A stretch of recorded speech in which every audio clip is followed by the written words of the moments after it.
Hi everyone, welcome back to my channel. दोस्तों, मैंने अपने पिछले वीडियो में बताया था कि कैसे मैंने den.com से अपना पहला एक्सपायर्ड डोमेन $725 में खरीदा। उस वीडियो के अंदर मैंने बताया था कि इसके बाद मैंने GoDaddy ऑक्शन से 5 और एक्सपायर्ड डोमेन्स खरीदे।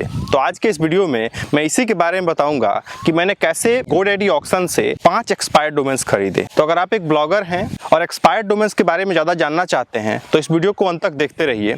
आपको एक्सपायर्ड डोमेन्स के बारे में बहुत कुछ जानने को मिलेगा। दोस्तों, मैंने जो अपना पहला एक्सपायर्ड डोमेन खरीदा था उस पे 2 वीक काम करने के बाद मुझे वहां पॉजिटिव रिजल्ट्स मिलने लगे। उस साइट का जो ग्राफ था वो ऊपर जाने लगा। तो उसके बाद से ही मैं सोचने लगा कि मैं और एक्सपायर्ड डोमेन्स खरीदूंगा। फिर मैं den.com पे ही डोमेन्स देखने लगा, लेकिन वहाँ टेक नीच में मुझे कोई एक्सपायर्ड डोमेन्स नहीं मिल रहा था। उसके बाद मैंने और प्लेटफॉर्म्स ट्राई किए जैसे domaincofters.com, लेकिन वहाँ भी मुझे कुछ खास टेक नीच का डोमेन नहीं मिला। तो इस दौरान मैं रिसर्च भी कर रहा था, तो मुझे उसी टाइम GoDaddy ऑक्शन का पता चला कि मैं वहाँ से भी एक्सपायर्ड डोमेन्स ले सकता हूँ। जब मैं GoDaddy ऑक्शन की वेबसाइट पे गया तो मुझे पता चला कि मुझे एक ऑक्शन मेंबरशिप लेनी पड़ेगी। तो जो ऑक्शन मेंबरशिप थी वो अराउंड $5 की थी, लगभग 400 रुपए के आसपास। तो सबसे पहले मैंने GoDaddy ऑक्शन की मेंबरशिप ली और उसके बाद मैं वहाँ पे डोमेन्स एक्सप्लोर करने लगा। वहाँ होम पेज पे काफी सारे डोमेन्स शो हो रहे थे और डोमेन्स के बहुत सारे पेजेस थे। पर पेज अराउंड 25 डोमेन्स शो हो रहे थे। तो मैंने उस नंबर को 500 कर दिया ताकि एक ही पेज पे बहुत सारे एक्सपायर्ड डोमेन्स शो होने लगे। उस लिस्टिंग में जो भी एक्सपायर्ड डोमेन्स थे वो प्राइस वाइज सॉर्टेड थे, यानी जो सबसे महंगे एक्सपायर्ड डोमेन्स थे जिन पे सबसे ज्यादा बिड चल रही थी वो सबसे ऊपर शो हो रहे थे। तो मैं उस लिस्टिंग को फॉरवर्ड करते हुए सबसे पीछे चला गया, यानी सबसे सस्ते जो एक्सपायर्ड डोमेन्स थे मैं उनको देखने लगा। मैं शुरू के 4-5 दिन तक ऐसे ही डोमेन्स ढूंढता रहा, लेकिन वहां GoDaddy ऑक्शन में भी मुझे कोई ऐसा डोमेन नहीं मिल रहा था जो कि अच्छा भी हो और मेरे बजट में भी हो। फिर ऐसे ही एक्सप्लोर करते करते मुझे एक डोमेन दिखा ifc-code.com।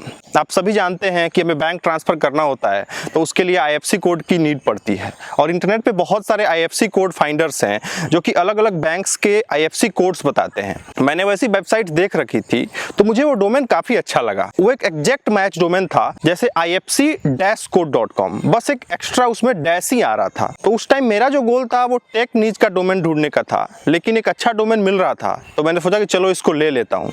मैंने उस पर बिड किया।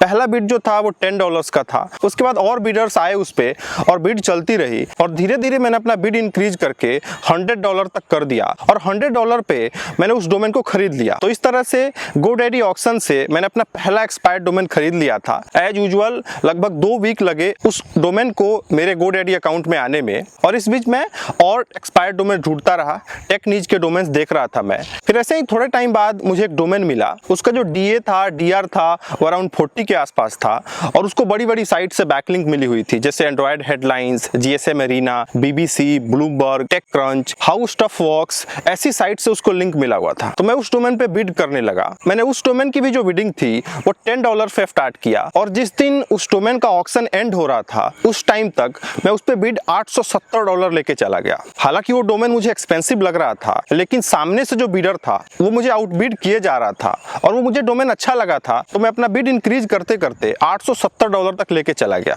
और फाइनली $870 में मैंने वो डोमेन भी परचेज कर लिया। इसके बाद भी मेरा डोमेन का रिसर्च जारी रहा। हालांकि मैंने GoDaddy ऑक्शन से 2 डोमेन ले लिए थे, den.com से ही मेरे पास 1 डोमेन पहले से था, तो 3 एक्सपायर्ड डोमेन्स मेरे पास हो गए थे, लेकिन मैं और एक्सपायर्ड डोमेन्स ढूंढ रहा था।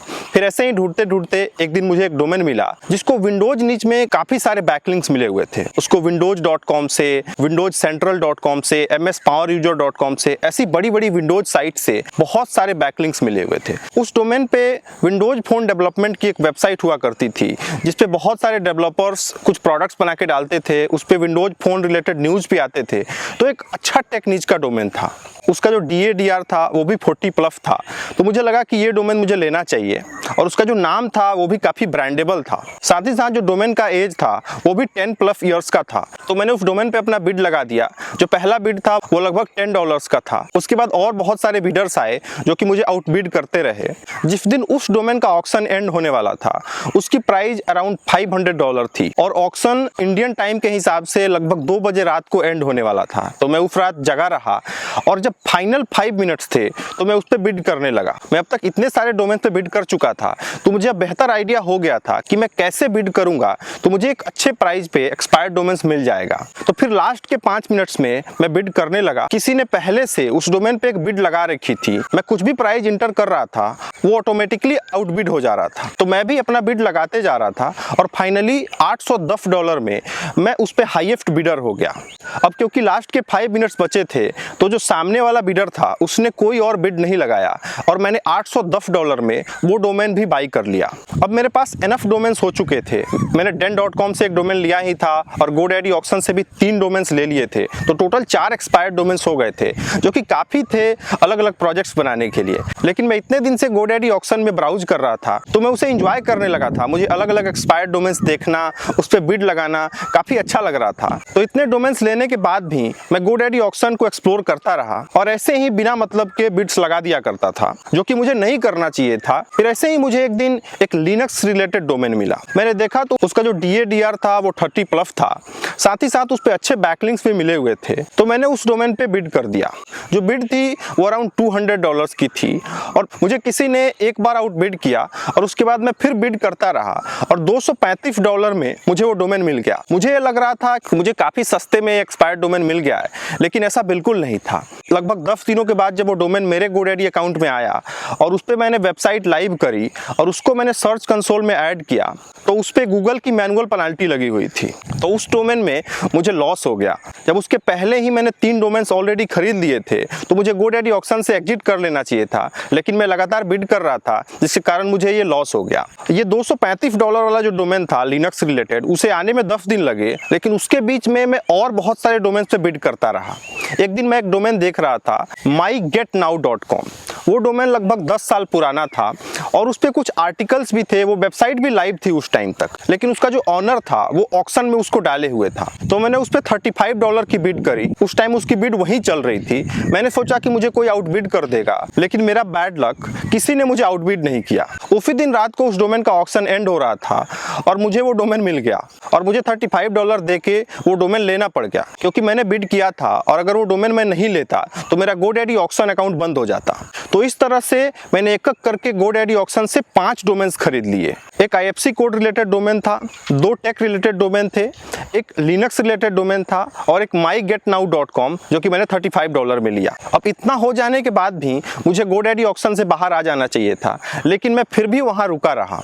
मुझे एक दिन और एक लिनक्स का डोमेन मिला जिस पे मैं बिड करने लगा और लगभग $200 मैंने उस पर बिड लगा दी और जब उस डोमेन का ऑक्शन एंड हुआ तो मैं उसका हाईएस्ट बिडर था। मेरे से ज़्यादा किसी ने बिड नहीं किया। अब इतने सारे डोमेन्स लेने के बाद मेरे पास और पैसे नहीं थे कि मैं उस डोमेन को ले पाऊँ, तो मैंने उस डोमेन को नहीं खरीदा। और GoDaddy की ये पॉलिसी है कि अगर कोई एक्सपायर्ड डोमेन से बिड करता है और फाइनल बिडर होने के बाद अगर उस डोमेन को नहीं खरीदता है तो उसका GoDaddy ऑक्शन अकाउंट बंद कर दिया जाता है। और जैसा कि मैंने उस डोमेन को नहीं खरीदा तो GoDaddy ने मुझे लगभग 2-3 दिन तक मेल किया, कॉल भी किया और उसके बाद जब मैंने पेमेंट नहीं करी तो उन्होंने मेरा ऑक्शन अकाउंट बंद कर दिया। मैंने उनके सपोर्ट में बात करी कि वो मेरा अकाउंट इनेबल कर दें, लेकिन उन्होंने नहीं किया। उस टाइम मुझे बुरा लगा कि मैं और एक्सपायर्ड डोमेन्स अपने मेन GoDaddy अकाउंट से नहीं खरीद सकता हूं, लेकिन एक तरह से वो सही ही हुआ, क्योंकि अगर वो अकाउंट बंद नहीं होता तो मैं ऐसे ही बिड करता रहता और बहुत सारे एक्सपायर्ड डोमेन्स खरीदता रहता। मैंने इतने सारे एक्सपायर्ड डोमेन्स ऑलरेडी खरीद लिए थे तो और एक्सपायर्ड डोमेन्स खरीदने का कोई मतलब नहीं रह जाता था। तो एक तरह से वो अच्छा ही हुआ।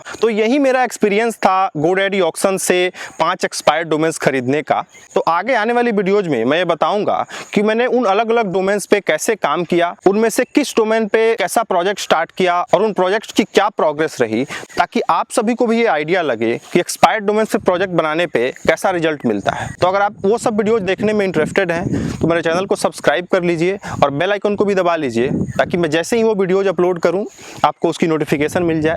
अगर आपको ये वीडियो अच्छा लगा हो तो इसको लाइक कीजिए, अपने ब्लॉगर दोस्तों के साथ शेयर कीजिए जो कि एक्सपायर्ड डोमेन्स पे काम करना चाहते हैं। और ऐसी और वीडियोज़ के लिए मेरे चैनल के साथ बने रहिए। फिर मैं मिलता हूँ आप सभी से किसी नए वीडियो में।